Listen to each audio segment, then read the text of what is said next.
We are doing chapter, or rather, episode 22 of this book. Is This a Dream? Reflections on the Awakening Mind. Thanks for joining me. Just post a few comments. If the audio and video is coming through okay, let me know. So this is episode 22, and we're going to do a little bit more from chapter 7 today. Self-awareness is its own reward. We'll talk a little bit more about that.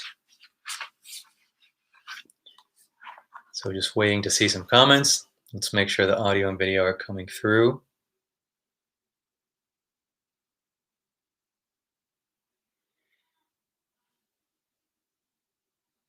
For those of you asking, this is the book that we're covering. Is This a Dream? All right. Hey, Luigi, looks like, all right. Elvira, thank you. Looks like it's coming through. Ranjana, thank you. Good day. So I see the Facebook stream seems to be working. Agnostic prayer, perfect, great. Periscope is working. YouTube also perfect. All right, greetings to you as well. Namaste. Thank you. Here we are. As we wait for everyone to jump on, let's spend some time.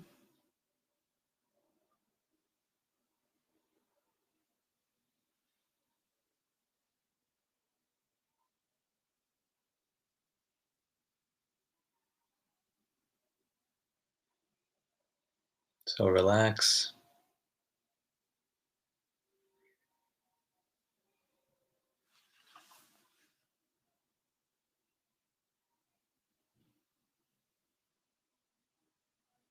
And enjoy this space.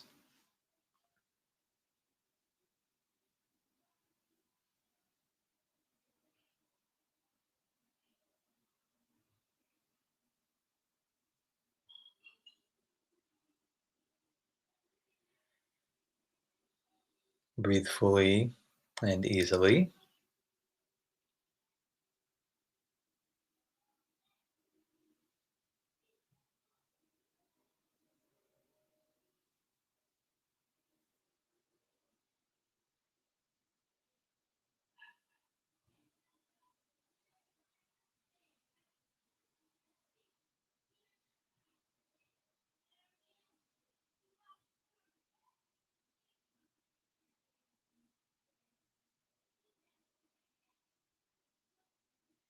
There are many different kinds of meditation.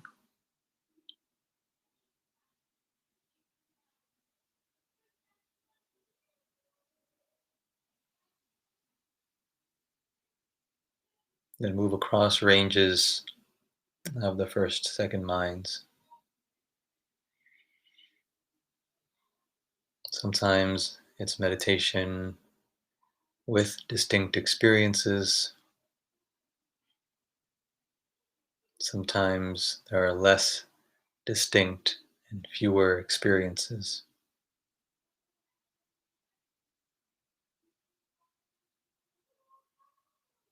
Sometimes none.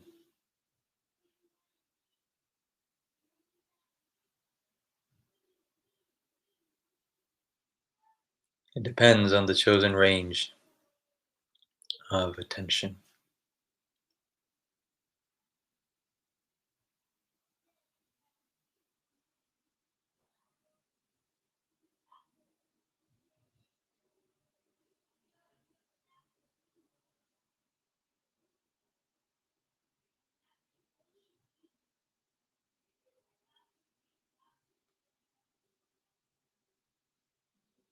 So be comfortable in whatever range is existing now.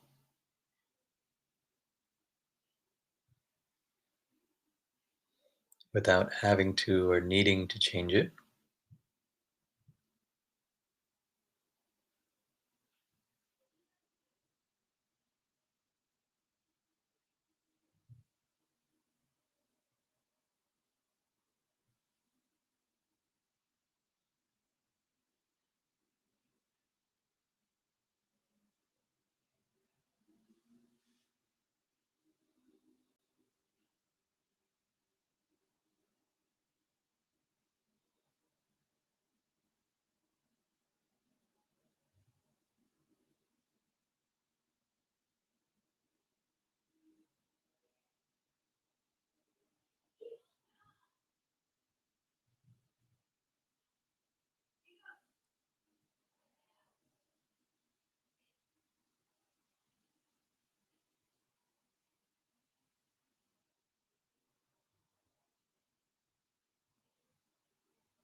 Being yourself.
Being yourself.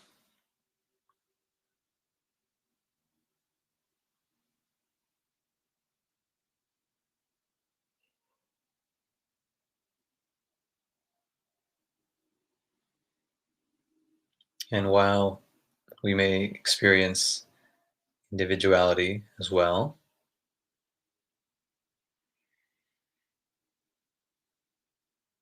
what we are is also beyond the confines of individuality, beyond the useful confines, the expression of unique individuality.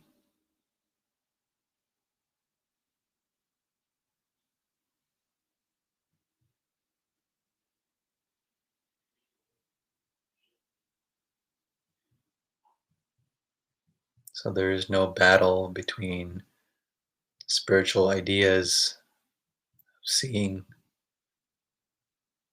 being clear, and the experience of daily living.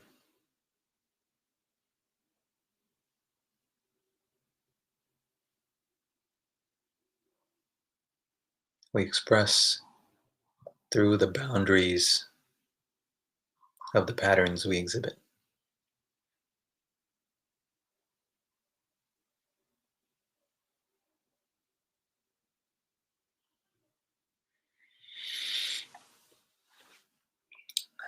Breathe into the space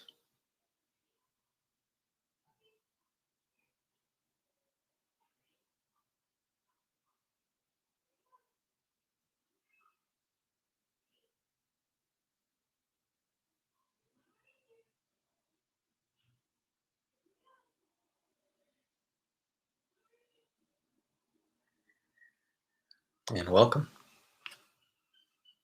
This is episode 22 of Is This a Dream? Please do leave a review on Amazon if you have read the book. And with that, let's jump right in. So, somebody had asked last week, I think it was, the question was something like, if we're experiencing the body or the sensations of the body in meditation, then how can we be free? How is that freedom? Right? The idea was that that can't be freedom because we're still focused on what we're calling a body. Couple points. One is that one, it is what we are calling the body. It is the experience of a body, right? And that itself is an important distinction. So insight and having that recognition of ourselves, a deeper recognition in a way that's practically useful in our daily lives, that depends on also recognizing, of course, the body.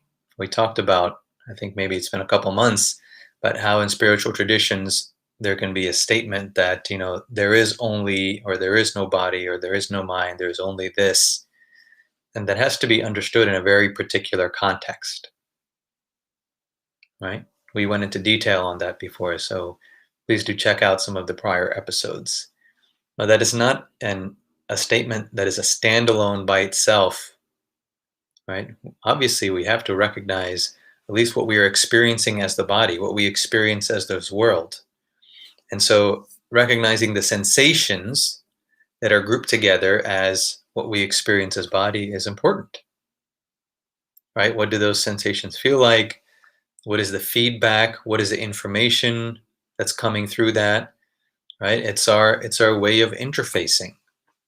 So that's very important. It's not that meditation has to be absolute silence, right? It depends on what you're calling meditation, what you call mindfulness, and many of these factors. Certainly, there is a place for, and a very useful place for, recognizing a kind of awareness that is independent of fluctuations, that is independent of modifications in a subject object relationship, even if they're subtle. Yes, no doubt. And that is often what is stated as in popular spirituality. It doesn't mean that's the only experience or that's the only thing to be paid attention to, and that nothing else is freedom, all of these kinds of ideas. That falls into another kind of reductionism. It's the pendulum swings all the way to the other side, right? So appreciate that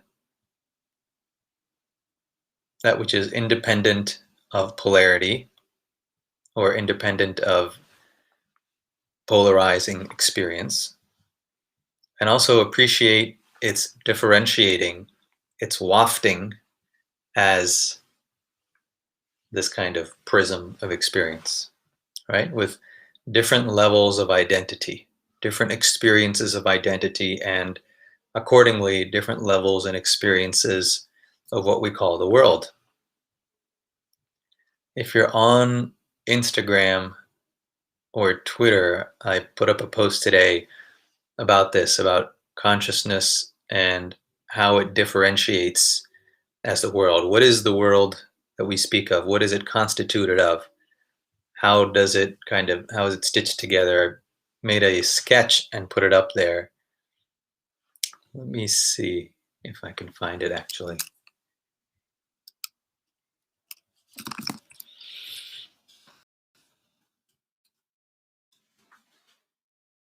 So this is a diagram.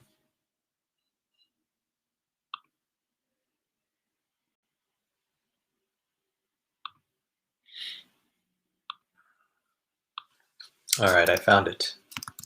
So hopefully this will work. I'll post it here you can try that link. So it shows a depiction of this consciousness differentiating into tripartite experience. So even recognizing the tripartite experience as a fundamental building block of what we experience as a world, this itself is a helpful insight, right? It may start out as an intellectual insight, but it's more of an experiential insight, and it can help us bring more resources to the table, as it were, as we're functioning, interacting, living our lives essentially. All right. So it need not be that we're talking about consciousness in its undifferentiated aspect alone. All right.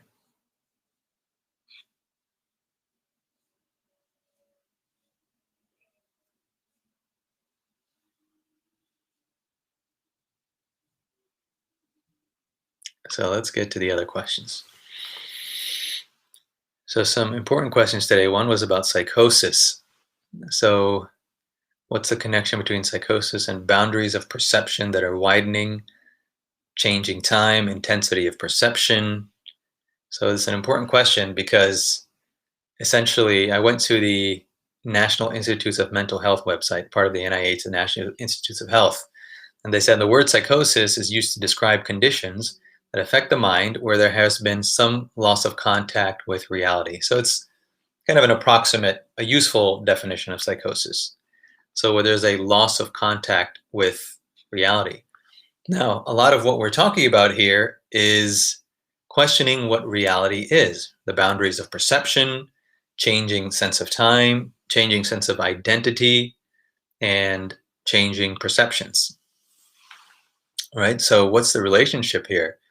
So with many diagnoses, one of the keys is an impairment in function.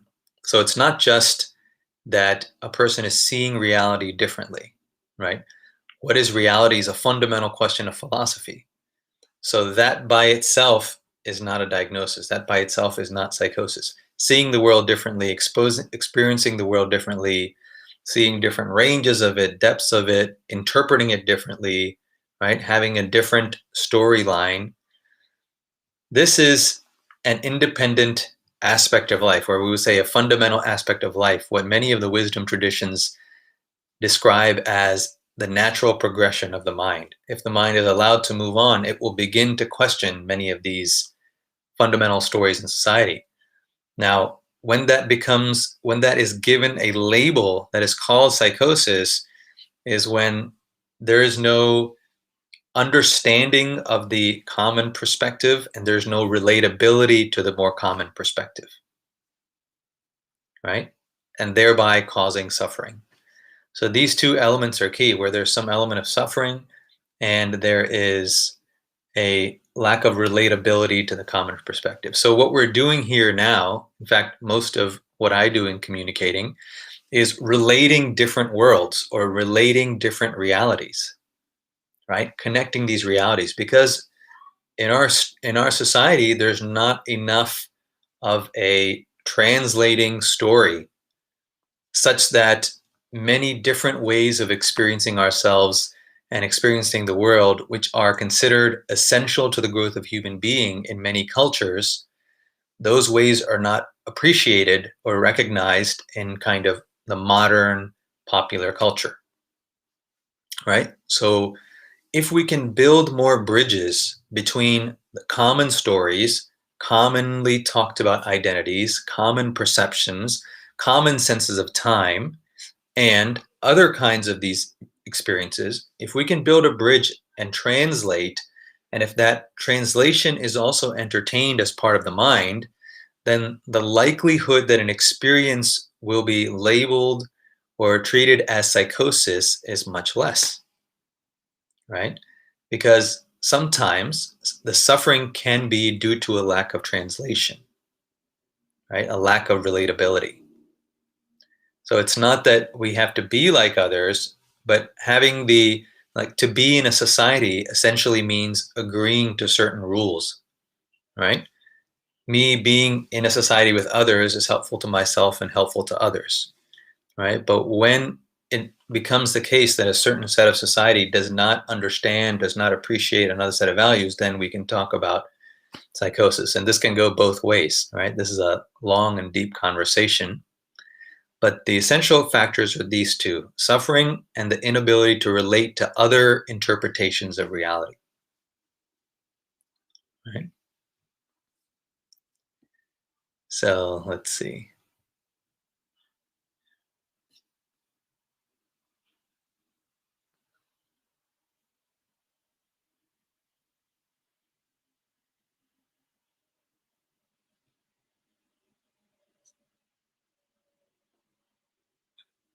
The sketch, yes. Maps today. Okay. Gina said, trapped in the daily conditioning of Maya. So the trapping or the sense of restriction or the sense of confusion when the different interpretations aren't recognized or it's only one recognition that's valued. For example, this can happen in spirituality too, right?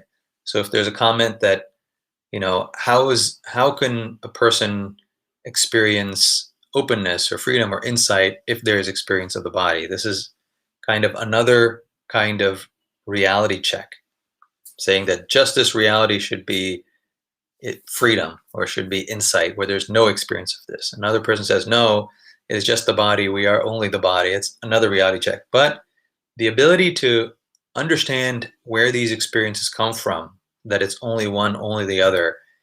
Last week, somebody asked the meaning of emptiness is form, form is emptiness. It's exactly this, right? If we say there's only emptiness, or there is only consciousness, or there is only presence, and there is nothing else, there's a place for that. But understanding the other realities is also important, right? And reconciling all of them.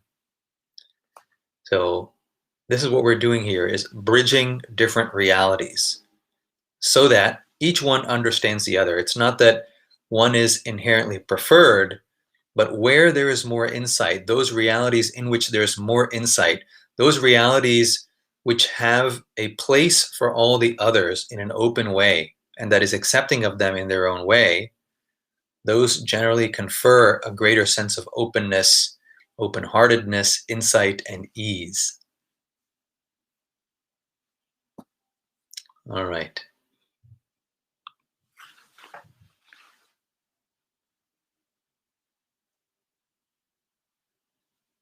So as we're seeing each other now, as we're talking about this now, there's a particular reality here, and the way each of us describes it will be a little bit different, right?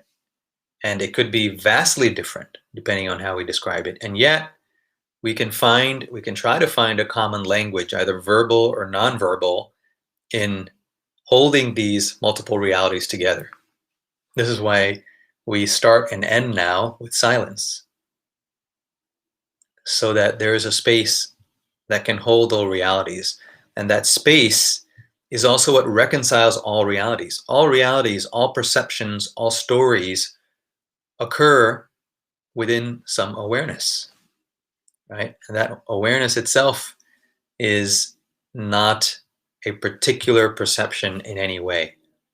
And therefore, beginning with that awareness, that which holds all interpretations of reality, and ending with that, hopefully contributes to building these bridges. Right? The key is one of the keys, or one of the most difficult aspects of talking about psychosis, is that both parties have to understand each other's reality, right? Or all three parties, or if there are 10 parties, however many identities are involved, each one has to understand, right? If we're talking about you and me as individuals, I have to understand your reality and see how it fits into my worldview, and you the same, right? And then we can disagree about which is more useful, or what society holds true. That's a different issue, but it has to begin with understanding. And to understand, one has to have the ability to step outside of the stories we were given, whether they're scientific, religious, spiritual, whatever stories we were given. We have to be able to appreciate them and be independent of them to some extent. That is where other realities can be appreciated. Again, it doesn't mean we accept or we say that all the other realities are therefore we should live in that way, or that is an accepted way. But at least we understand, we recognize its value to a particular identity. And then we go from there. All right.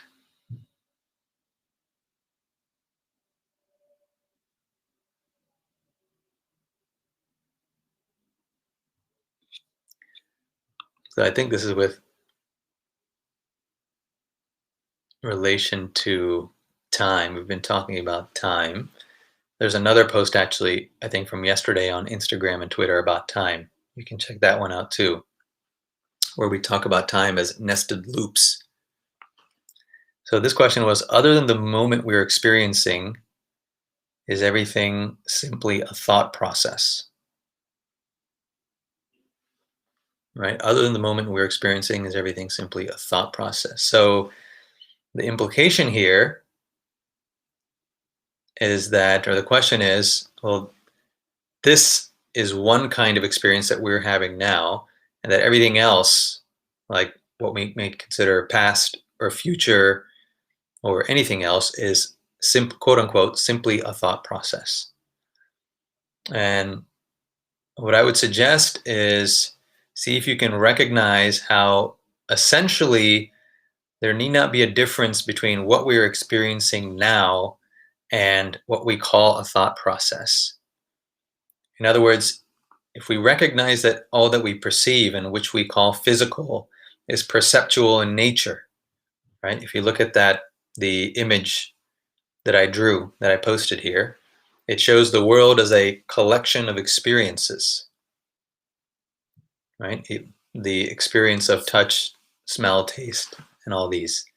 So if we experience it like that, then in a sense, the world is imaginational, right? The dream that you saw last night was a result of the mind, and the mind making certain interpretations and expressing them in certain ways. What we're experiencing now is also the result of there being interpretations of, from a first mind perspective, there are interpretations of reflected light, right? As we talked about before, we don't see just because our eyes are open, right? Many times we don't see what's right in front of our eyes because the mind has to be there as well. That attention has to be there.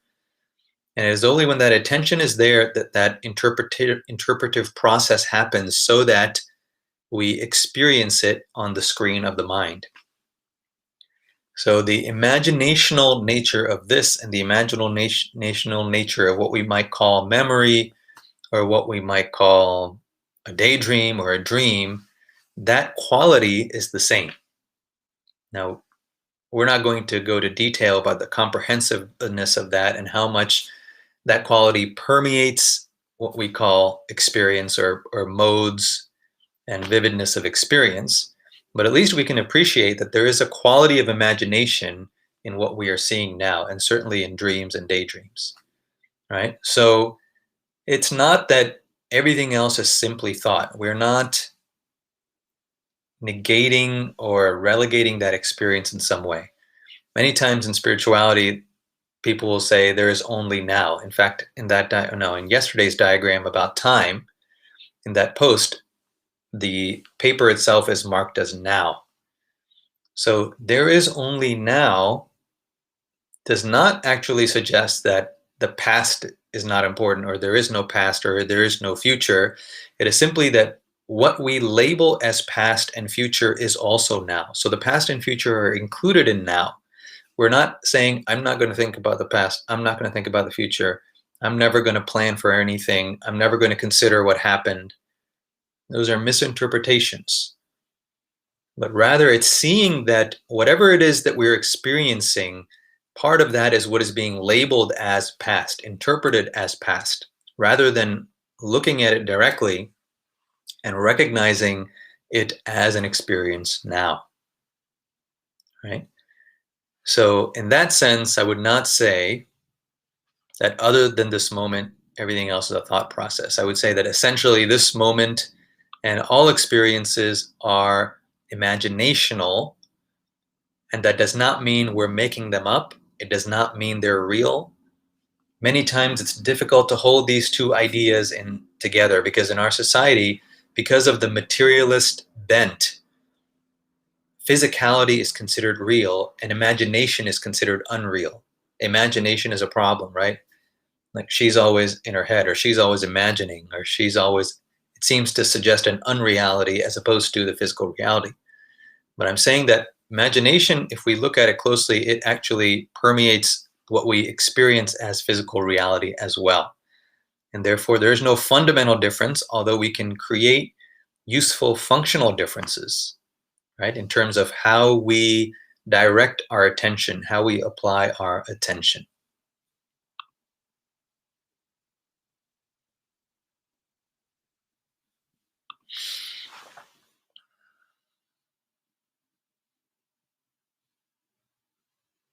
Noel says, I love it, creativity. Yes, it's a very creative process. Perceiving, observing itself is a creative process. We talked about this last time. Very active observing is a creative process by which images are generated in mind space, right? And correlates with the firing of neurons, the modification of proteins in the brain. All of these correlate in this field of the observer and the observed coming into relationship. This is why I describe this as the fundamental building block of the universe rather than being a particle or a small part or a small bit. The fundamental building block of the universe is experience, is an experience which is tripartite with an experiencer and an experienced and the experiencing in between. Right? This is what Vedanta says, is the Vedantic perspective on perception and the nature of the world. So these three aspects of the experiencer, experiencing, and experienced object, these coagulate as what we call an experience, and stacked together, these experiences are what we call world, this world, which has only ever been perceived in relationship with an observer. Beyond that subject-object relationship, it remains as its potential nature, no different than your and my potential nature.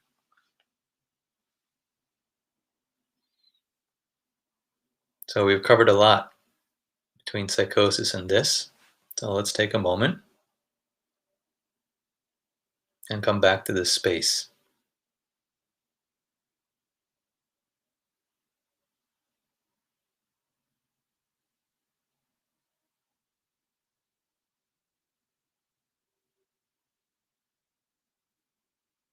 Allowing the concepts to fall into place.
All right. Does objectivity have influence over subjectivity?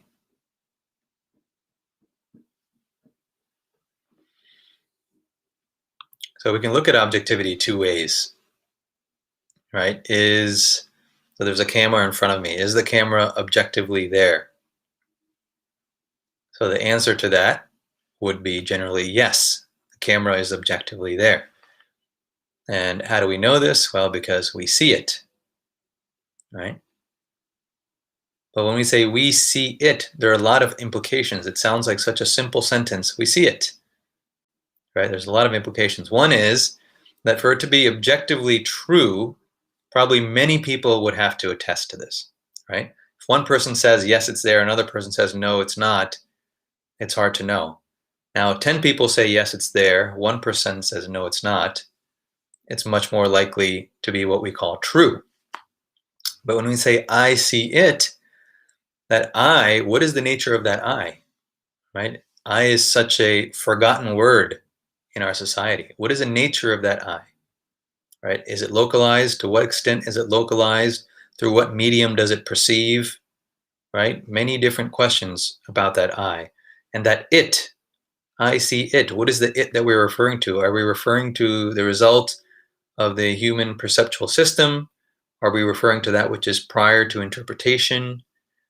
So once we get into these questions, it becomes kind of hazy. However, generally, what we say is that that which is interpreted by the human nervous system, the result and that of those perceptions, is what we call as objective reality. In other words, what we call objectivity is intersubjectivity, meaning agreement among many subjects, the subject that is perceiving the object. Right? So intersubjectivity is generally what we mean by objectivity. So does objectivity or intersubjective perception have influence over subjectivity? Another way to say this is, does what we see influence us? Does it influence who we are? And yes, certainly. We know that in extreme situations, right? If we see something that's terrible, it changes us in some way. That very experience, that very noting or recognizing of something that is terrible changes us in some way, our own experience, right? Or if we see an incredible sunset over a mountain range, right, that might induce wonder, that feeling of wonder that begins to permeate our experience and flow through our identity. So that which is objective, that which we come into relationship with, necessarily modifies us in some way. And that is because that essential, undifferentiated nature is the same prior to the differentiated experience of an observer and an observed, right? So what we call objective is always in relation to a subject. Whether we, through realism, we say it's independent and external, that's one perspective, but it's still in relationship with a subject. Otherwise, we wouldn't know it's there. Or whether we recognize objectivity as intersubjectivity, right? As the perception of many, the agreed upon perception of many. Either way, they are recognized only in relationship with a subject.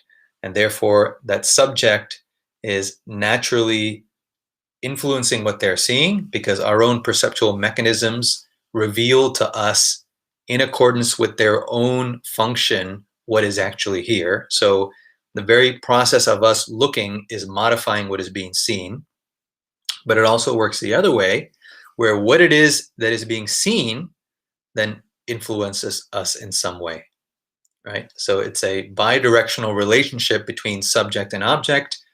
Why? Because essentially the subject and object are expressions of the same fundamental reality,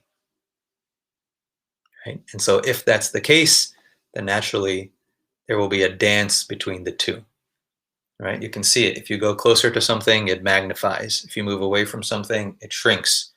And there are many ways to describe this from the first mind perspective, and we know all that, right? Through physics, why this happens.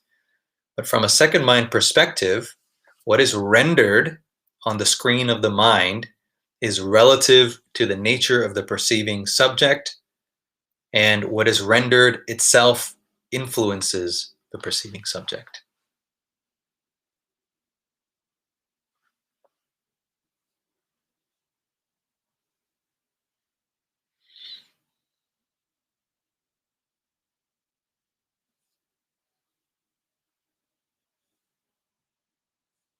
All right.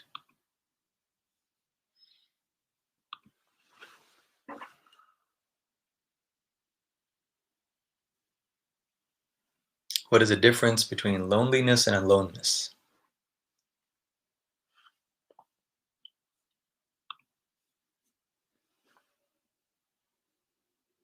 So to me, when I hear aloneness, it's like a contraction of all oneness, right? Aloneness.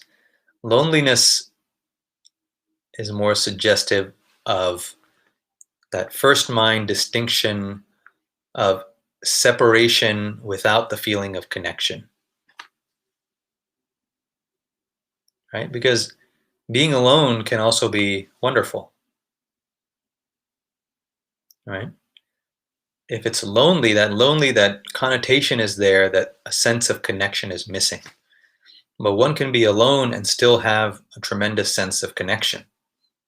Alone meaning not necessarily in the company of other bodies, other people, right? So someone can be alone in a forest and feel incredibly connected with everything around them,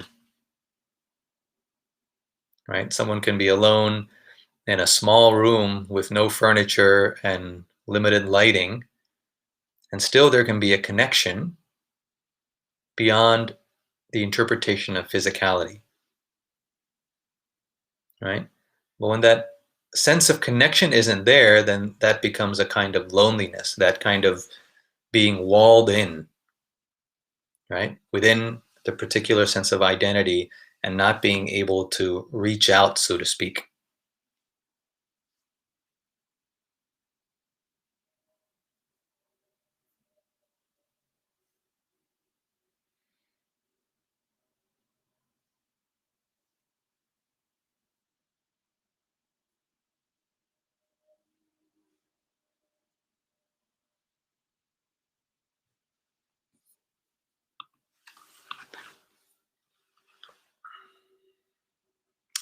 Is there only ever one moment? Okay, so for this, I'm going to actually try to find the other post on time.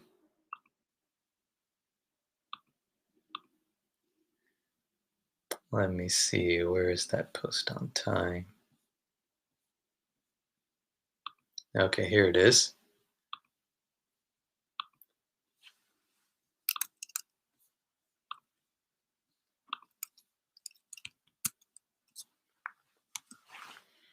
Here we go. I just posted something else. This is one on time, relevant to the question of, is there only ever one moment? So if you look at that image, you'll see that there are nested circles of time, all of which appear in the awareness of now, right?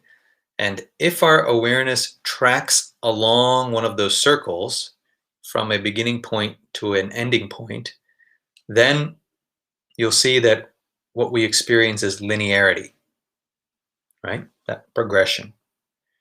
If the awareness is also broader, then we can say that all time, that outermost circle is the expansion and contraction of the universe, that all time occurs now.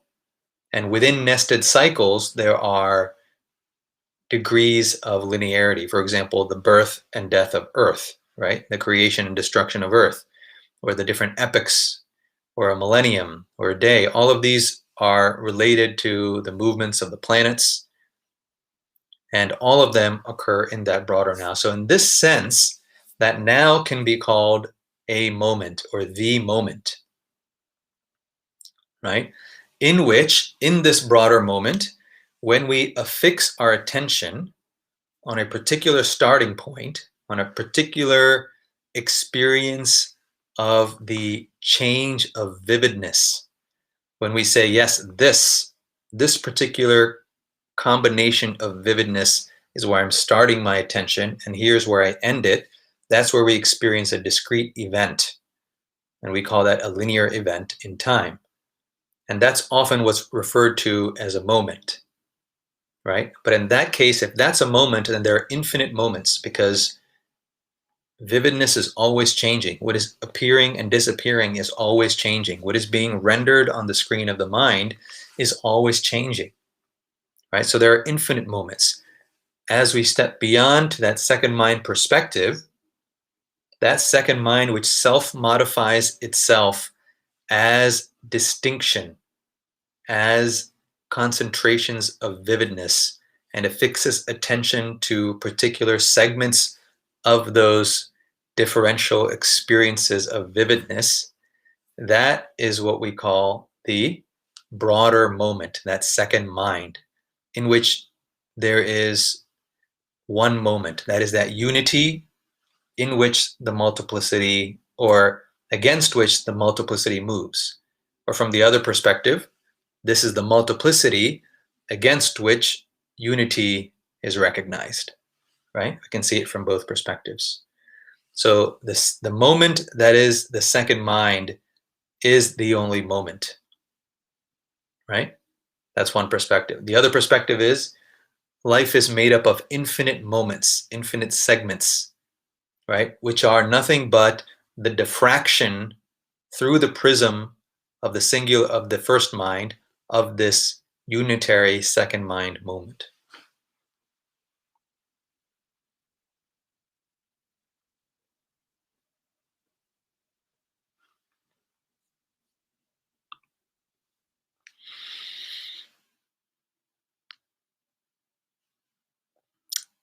So quantum principles of non-locality complementarity. So maybe here we'll pause and then we'll pick it up next week.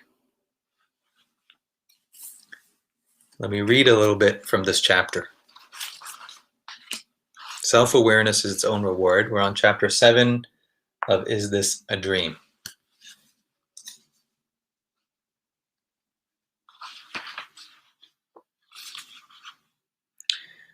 So I'll just read from the Q&A section. The word heal is derived from the word whole. Therefore, healing is about returning to wholeness. Healing at the levels of the body and mind means restoration of function. It makes sense, right? When we talk about healing, if a person comes to the ER and there's a broken bone, we set the bone, we align it, and that begins the process of healing, which is what? It's the restoration of function, right? Same with a skin infection. If there's a skin infection, we cannot use that part as well because there's pain there, and that pain is designed to keep us from using that in a deficient way such that the body can heal, meaning what? The function of that area is perfectly restored. So healing at the level of the body and the mind means restoration of function. We talked about psychosis earlier, right? When does having a different view of reality become a problem? Is when we're not able to function, right? That is really the main criteria. When we can't function anymore, then that becomes an issue. So healing is restoration of function at the level of the body and the mind, right? It occurs as a process in time. So this kind of healing occurs as a process in time. Healing at the level of awareness is not a process in time, it's a shift in perspective, right? It's a shift in perspective, it's a shift in the perspective of identity and how we recognize ourselves. So healing at the level of awareness, it's not about necessarily changing the picture or restoration of a particular function, but rather seeing the very same picture in a new way. So this is an important distinction, and it's a very subtle distinction, especially in this time and everything happening in society now, is that we know that we have to act in society, right? At the same time, insight by itself can provide a certain kind of healing that subsequently can be followed with action, right? So if I'm only going to be happy if for my healing this, and this happens, and this has to happen, then there are certain kinds of healing that can be experienced, and there are certain kinds that cannot. But for example, we might be in a difficult situation, and then a couple minutes later, a couple hours later, or a couple years later, there can be a moment of insight where, and we see that exact same moment differently. And just by seeing it differently, there's a kind of healing. There's an insight that happens because we're seeing ourselves and seeing what is happening differently, right? So that is a different category of healing, which is that shift in perspective, that deeper insight into what we are. It does not mean that we simply accept everything that is happening, right? These two often get conflated. It doesn't mean that everything that is happening is okay. It doesn't mean that we're not acting in society. It doesn't mean that we're not engaged in politics or in action or whatever else speaks to us and needs changing in society. It simply means that there is a kind of healing that is also independent of that, that comes from the shift in perspective of what we are and what the nature of this world is.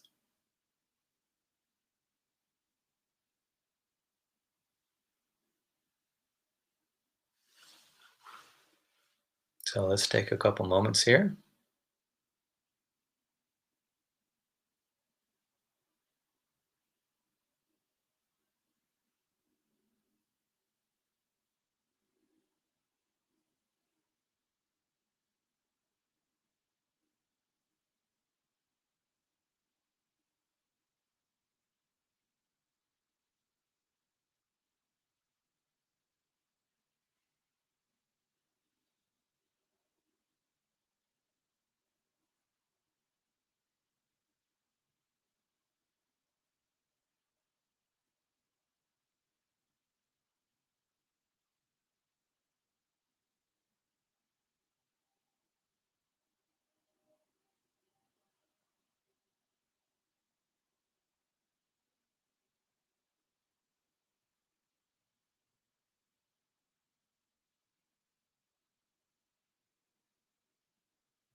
Thanks for joining me for episode 22 of Is This a Dream? The book is available on Amazon, and I will see you next Tuesday at 2 p.m.